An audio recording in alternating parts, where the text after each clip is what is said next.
Bhadradri Gudibanda power plant ను కాలం చెల్లిన టెక్నాలజీతో కట్టారు. రానున్న 25 ఏళ్లలో ప్రజలపై 9,000 కోట్ల భారం. యాదాద్రితో ఏటా 1,600 కోట్ల రవాణా ఖర్చు. ఛత్తీస్గఢ్ విద్యుత్తో మొత్తం 3,385 కోట్ల నష్టం. జస్టిస్ నరసింహారెడ్డి కమిషన్ కు రఘు నివేదన. ఆ కేసీఆర్ నిర్ణయాలతో 80,000 కోట్ల అప్పులు. క్రిమినల్ చర్యలకు ఉపక్రమించాలి అంటూ కోదండరాం చెప్తా ఉన్నారు.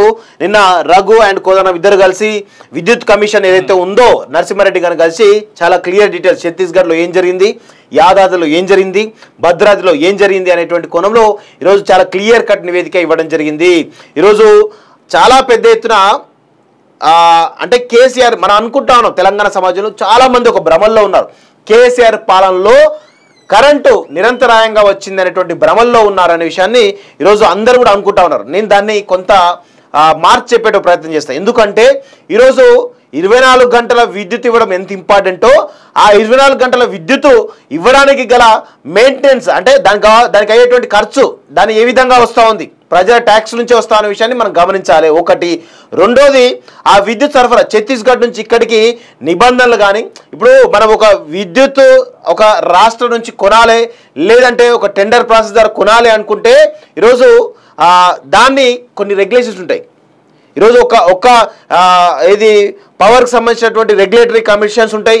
అన్ని రకాల కమిషన్ల పర్మిషన్ తీసుకోవాలి. ఒక ప్రభుత్వం అలా కమిషన్లకు సంబంధించిన కానీ ఇంకా వేరే డిపార్ట్మెంట్ పర్మిషన్ లేకుండా తీసుకుంటే ఇది చట్టవిరుద్ధమే అనే విషయాన్ని కూడా గుర్తుపెట్టుకోవాలి. ఒక ప్రభుత్వ అధినేత ఆ ప్రభుత్వంలో పనిచేస్తున్నటువంటి ఎవరైతే భాగస్వామ్య డిపార్ట్మెంట్స్ ఏవైతే ఉన్నాయో దాని అధినేతలు ఎవరైతే ఉన్నారో వాళ్ళందరికీ కూడా ఈ విషయాలు తెలుసు. కానీ ఆ విషయాలు తెలియకుండా రావాలి, తొందర చేసేయాలి, ప్రజలకు ఏదో అభూత కల్పనలు చెప్పాలి అనుకుంటే పరిణామాలు ఈ విధంగా ఉంటాయి. ఈరోజు ఒక పవర్ ప్లాంట్ ఎస్టాబ్లిష్ చేయాలంటే ఎన్విరాన్మెంట్ క్లియరెన్స్ అవసరం. ఎన్విరాన్మెంట్ క్లియరెన్స్ రావాలంటే వాళ్ళు ల్యాండ్ సంబంధించినటువంటి ఆ వయబిలిటీ ఏ విధంగా ఉంది అనేది మెజర్ చేస్తారు వాస్తవంగా. ఈరోజు భద్రాద్రి పవర్ ప్లాంటు ఎక్కడ మన గోదావరి నదిని పక్కనే ఆనుకొని ఉంటుంది.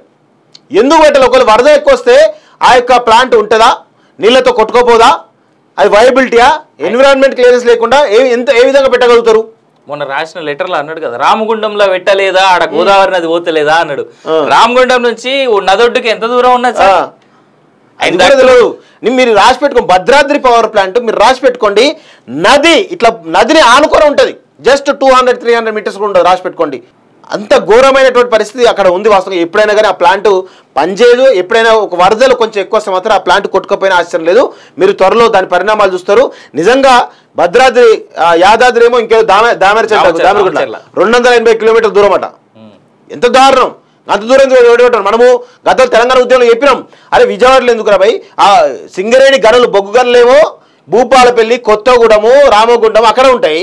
ప్లాంట్లేమో మన ట్రాన్స్పోర్టేషన్ ఏమో విజయవాడకు తరలించాలి, అటు రాయలసీమకు తరలించాలి. ట్రాన్స్పోర్టేషన్ కాస్ట్ ఎక్కువ అవుతుంది, దాని దగ్గరలో పెట్టండి, ట్రాన్స్పోర్టేషన్ కాస్ట్ తగ్గుతుంది, ఇబ్బందిగా ఉండదు, మంచిగా ఉంటుందని చెప్పేసి అప్పట్లో మనం కొట్లాడినాం. 280 కిలోమీటర్ల దూరంలో దామరచెర్లకు ఏ విధంగా ట్రాన్స్పోర్ట్ చేయగలుగుతాం అంటే ఎందుకు దాన్ని పెట్టడం గల కారణాలు ఏంటి? అది చిన్నగా రాసిండు కదా, యాదాద్రి పవర్ ప్లాంట్ తో సంవత్సరానికి 1,600 కోట్ల ఓన్లీ రవాణా ఖర్చు. గంత అవసరమా? గీ తెలివిలేనటువంటి చేతగాని దద్దమ్మ కేసీఆర్ ఈరోజు ఆ పాడుపడ్డ ఏది BHELలో రెడ్ బుల్ అనేటువంటి సంస్థ పవర్ ప్లాంట్ పెడతా అని చెప్పేసి వాళ్ళు అప్పుడు సబ్ క్రిటికల్ టెక్నాలజీ అని చెప్పేసి అప్పుడు ఏదో టెక్నాలజీ 2009-10-11లో అప్పుడున్న టెక్నాలజీ తోటి ఆ మోటార్లు జనరేటర్లు అన్నీ తయారు చేస్తే వాళ్ళు వద్దన్నారు. మాకు అవసరం లేదని చెప్పేసి ఆ అగ్రిమెంట్ క్యాన్సిల్ చేసుకుంటే ఇమీడియట్ ఆ ఎక్విప్మెంట్ ఉందని చెప్పేసి పాత టెక్నాలజీ తోటి ఈరోజు కడతా ఉన్నారు ఈ పవర్ ప్లాంట్ భద్రాద్రి యాదాద్రి. ఈ అవసరమా ఇట్లా?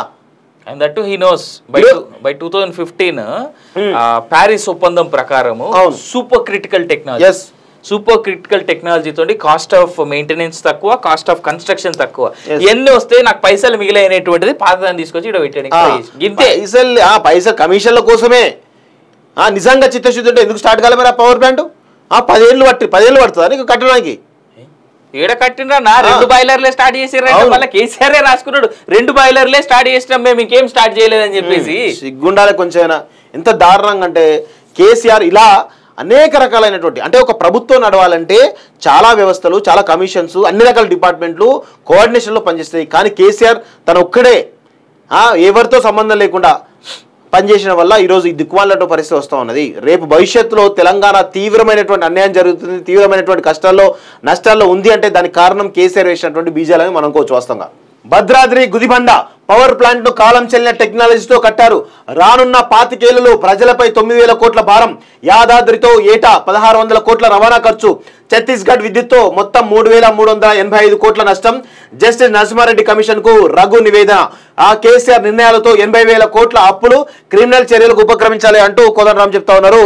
నిన్న రఘు అండ్ కోదండరాం ఇద్దరు కలిసి విద్యుత్ కమిషన్ ఏదైతే ఉందో నరసింహారెడ్డి గారిని కలిసి చాలా క్లియర్ డీటెయిల్స్ ఛత్తీస్గఢ్ లో ఏం జరిగింది, యాదాద్రిలో ఏం జరిగింది, భద్రాద్రిలో ఏం జరిగింది అనేటువంటి కోణంలో ఈరోజు చాలా క్లియర్ కట్ నివేదిక ఇవ్వడం జరిగింది.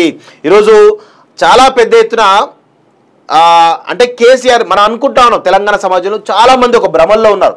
కేసీఆర్ పాలనలో కరెంటు నిరంతరాయంగా వచ్చింది అనేటువంటి భ్రమల్లో ఉన్నారనే విషయాన్ని ఈరోజు అందరూ కూడా అనుకుంటా ఉన్నారు. నేను దాన్ని కొంత మార్చి చెప్పేట ప్రయత్నం చేస్తాను. ఎందుకంటే ఈరోజు 24 గంటల విద్యుత్ ఇవ్వడం ఎంత ఇంపార్టెంటో ఆ 24 గంటల విద్యుత్ ఇవ్వడానికి గల మెయింటెనెన్స్ అంటే దానికి అయ్యేటువంటి ఖర్చు దాని ఏ విధంగా వస్తూ ఉంది, ప్రజల ట్యాక్స్ నుంచి వస్తా అనే విషయాన్ని మనం గమనించాలి. ఒకటి.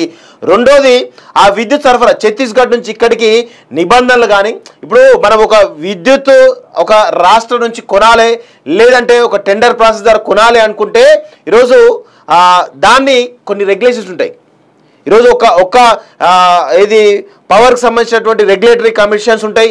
అన్ని రకాల కమిషన్ల పర్మిషన్ తీసుకోవాలి. ఒక ప్రభుత్వం అలా కమిషన్లకు సంబంధించిన కానీ ఇంకా వేరే డిపార్ట్మెంట్ పర్మిషన్ లేకుండా తీసుకుంటే ఇది చట్ట విరుద్ధమే అనే విషయాన్ని కూడా గుర్తుపెట్టుకోవాలి. ఒక ప్రభుత్వ అధినేత ఆ ప్రభుత్వంలో పనిచేస్తున్నటువంటి ఎవరైతే భాగస్వామ్య డిపార్ట్మెంట్స్ ఏవైతే ఉన్నాయో దాని అధినేతలు ఎవరైతే ఉన్నారో వాళ్ళందరికీ కూడా ఈ విషయాలు తెలుసు. కానీ ఆ విషయాలు తెలియకుండా రావాలి, తొందర చేసేయాలి, ప్రజలకు ఏదో అభూత కల్పనలు చెప్పాలి అనుకుంటే పరిణామాలు ఈ విధంగా ఉంటాయి. ఈరోజు ఒక పవర్ ప్లాంట్ ఎస్టాబ్లిష్ చేయాలంటే ఎన్విరాన్మెంట్ క్లియరెన్స్ అవసరం. ఎన్విరాన్మెంట్ క్లియరెన్స్ రావాలంటే వాళ్ళు ల్యాండ్ సంబంధించినటువంటి ఆ వయబిలిటీ ఏ విధంగా ఉంది అనేది మెజర్ చేస్తారు వాస్తవంగా. ఈరోజు భద్రాద్రి పవర్ ప్లాంట్ ఎక్కడ మన గోదావరి నదిని పక్కనే ఆనుకొని ఉంటుంది. ఎందుకు పెట్టాలి? ఒకవేళ వరద ఎక్కువ వస్తే ఆ యొక్క ప్లాంట్ ఉంటుందా, నీళ్ళతో కొట్టుకోపోదా, అది వయబిలిటీయా? ఎన్విరాన్మెంట్ క్లియరెన్స్ లేకుండా ఏ విధంగా పెట్టగలుగుతారు? మొన్న రాసిన లెటర్లో అన్నాడు కదా, రామగుండంలో పెట్టలేదా, ఆడ గోదావరి నది పోతలేదా అన్నాడు. రామగుండం నుంచి నదొడ్డుకి ఎంత దూరం ఉన్నది సార్? మీరు రాసి పెట్టుకోండి. భద్రాద్రి పవర్ ప్లాంట్ మీరు రాసి పెట్టుకోండి. నది ఇట్లా నదిని ఆనుకొని ఉంటుంది. జస్ట్ 200-300 మీటర్స్ కూడా ఉంటుంది. రాసి పెట్టుకోండి. అంత ఘోరమైనటువంటి పరిస్థితి అక్కడ ఉంది వాస్తవంగా. ఎప్పుడైనా కానీ ఆ ప్లాంట్ పనిచేయదు. ఎప్పుడైనా ఒక వరదలు కొంచెం ఎక్కువ వస్తే మాత్రం ఆ ప్లాంట్ కొట్టుకపోయినా ఆశ్చర్యం లేదు. మీరు త్వరలో దాని పరిణామాలు చూస్తారు. నిజంగా భద్రాద్రి యాదాద్రి ఏమో ఇంకేదో దామరచెర్ల 280 కిలోమీటర్ల దూరం అట.